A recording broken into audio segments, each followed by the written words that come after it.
Hello, my friend. My name is Ercole, and I am the Disgruntled Italian. Welcome to my show. Today we are going to focus on corporate greed. But before that one, I would like to congratulate my dear friend Nathan and Samantha for their new arrival, a baby boy. Congratulations, guys. I'm sure you guys done a good job. Now our focus on hedge fund and Wall Street, that how they affect our everyday life.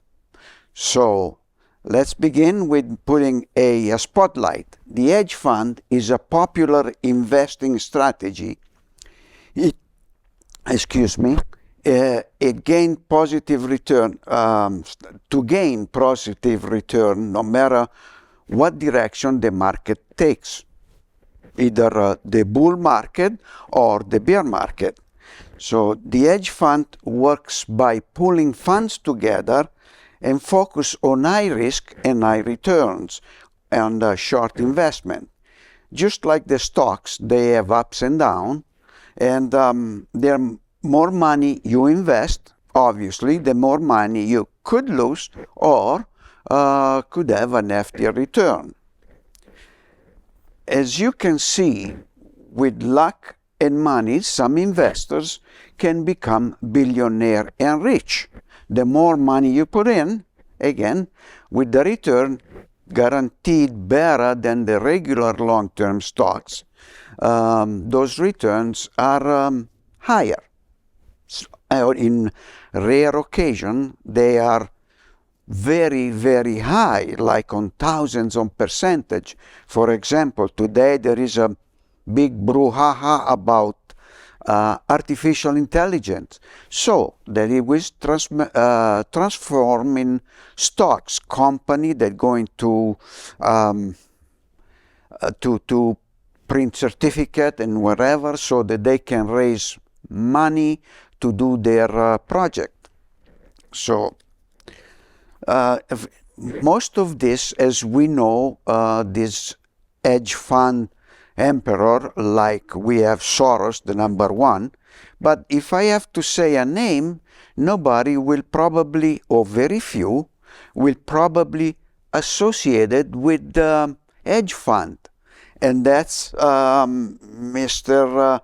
Ray Dalio's, that his full name is Raymond Thomas Dalio, and the last name has been modified from Dall'Olio, which is an Italian descendant. He ranks number 124th in the Forbes list of most rich people in the world. He has a net worth of $15.4 billion. Now, B, that's why I emphasize B. So that is rich. Is a very long-term Wall Street investor. Tried a few different ways, and he finally found his niche when he's founded Bridgewater Associate. Is the number one company in size in the world for hedge fund. So that tells us how much money could be made in the hedge fund. Now, as he was a younger man before he was an investor, before he worked on Wall Street for different ways.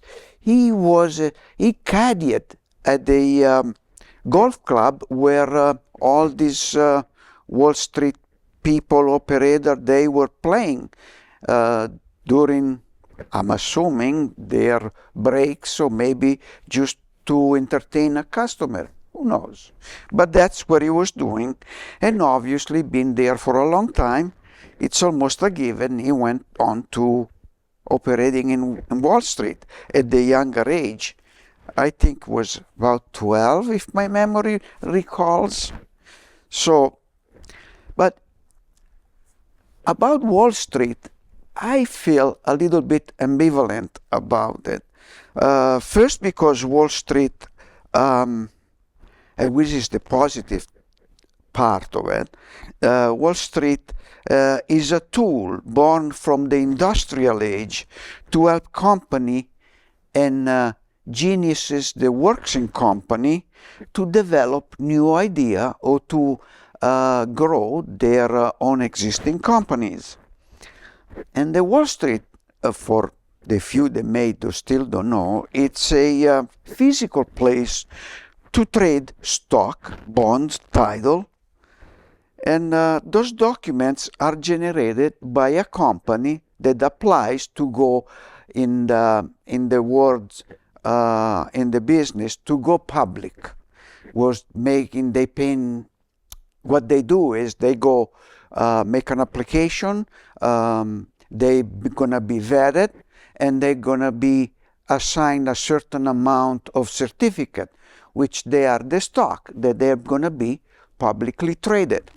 So this is basics, very basics, how Wall Street works. And obviously there are now, since the inception until now, there are so many variations, so many other things that the human mind generated out of that basic ideas. So it's fascinating world as long as it stays honest. And that's where we are going to another portion of this. There is an abomination in this business. The abomination is when the Security Exchange Commission allowed the CEOs or the people at the helm of their companies to purchase their own stock. So that's called buybacks.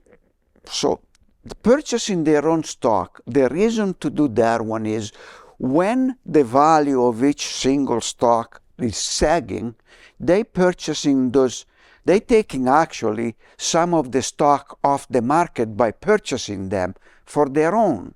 And therefore, as the demand and supply rules the entire world, the lesser stock on public, the more they are valued.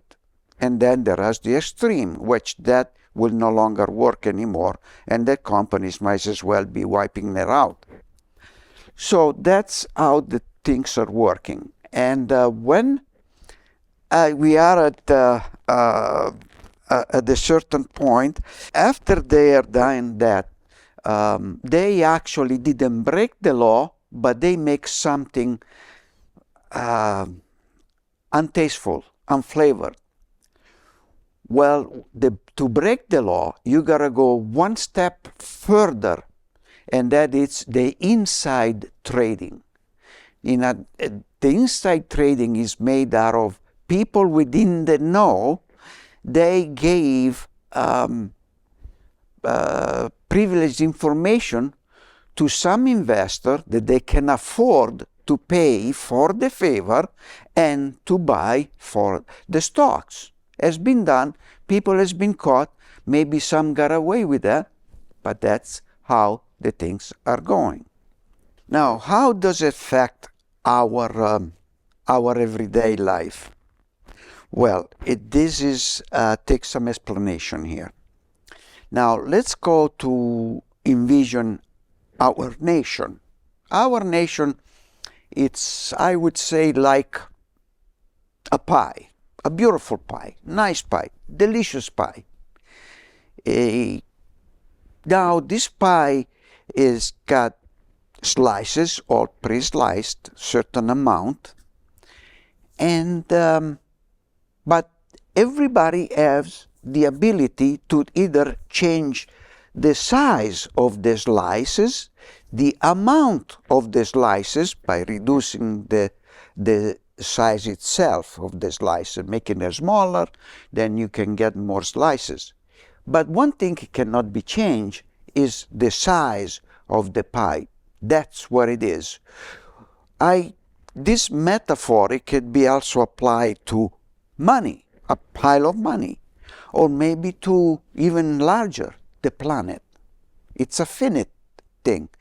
It's not infinite. Okay, so that's this pie, this beautiful pie. So what we have rich people. Well, it is a generic word by saying rich people, because not all the rich people are also, they also have a bad intention. There are some with good intention. But as they say, the good finish last and the bad take the pie. So here is where they're going to try to take more and more of those slices by leaving everybody else with the smaller portion.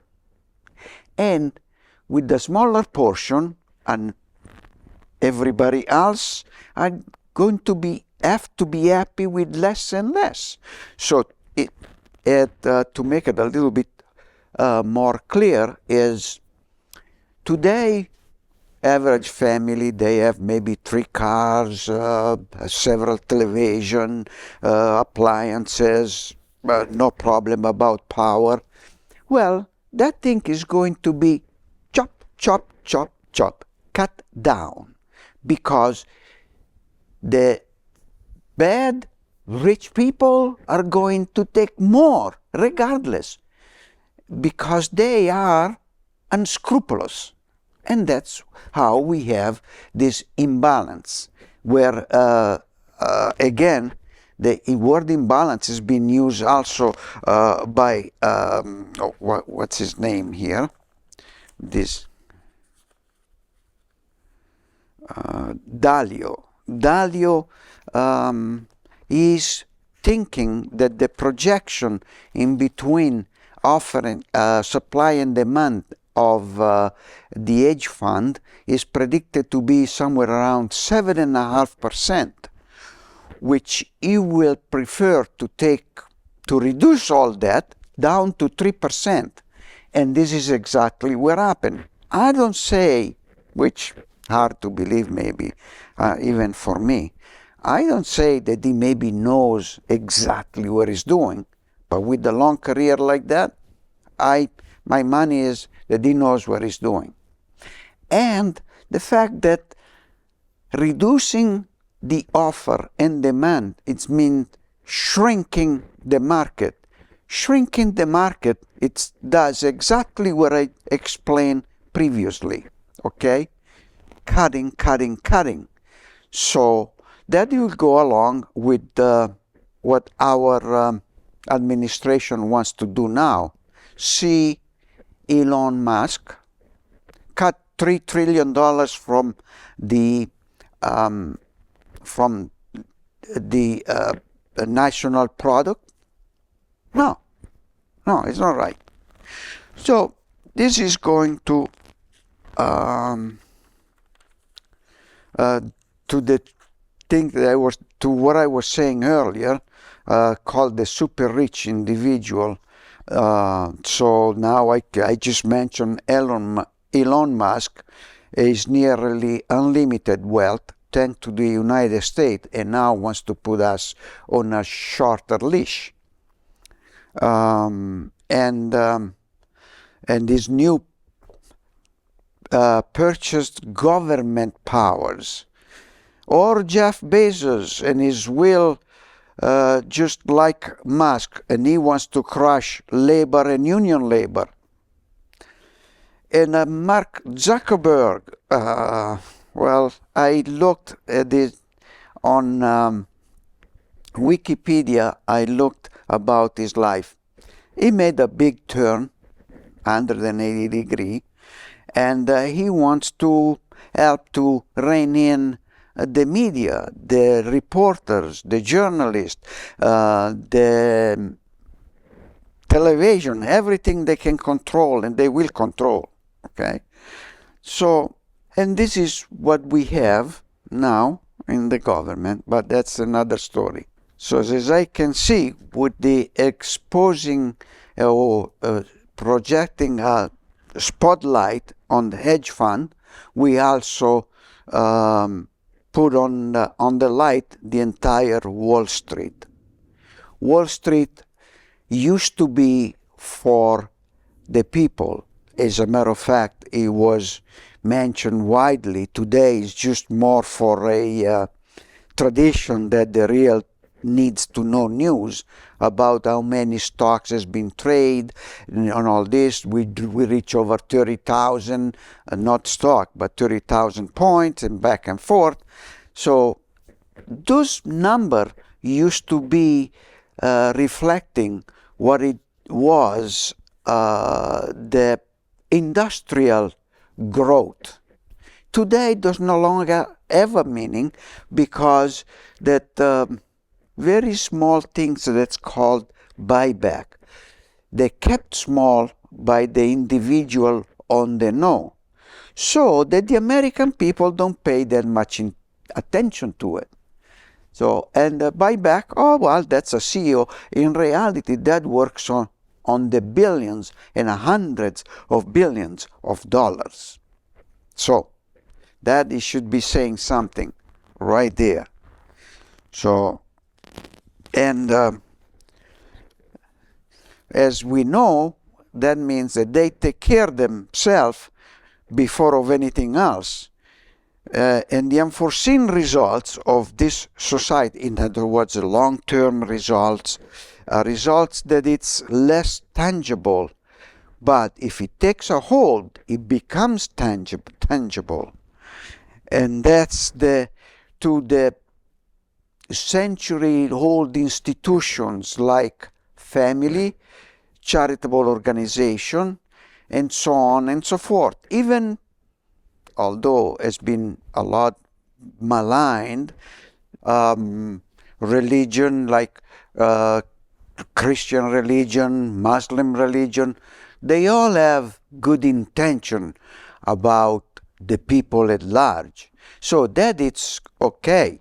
The point is that this greed that it's permeating everybody, society, like the run for more car, better car, more television in the house, appliances, and wherever you, all this, it should stop because it's not a race.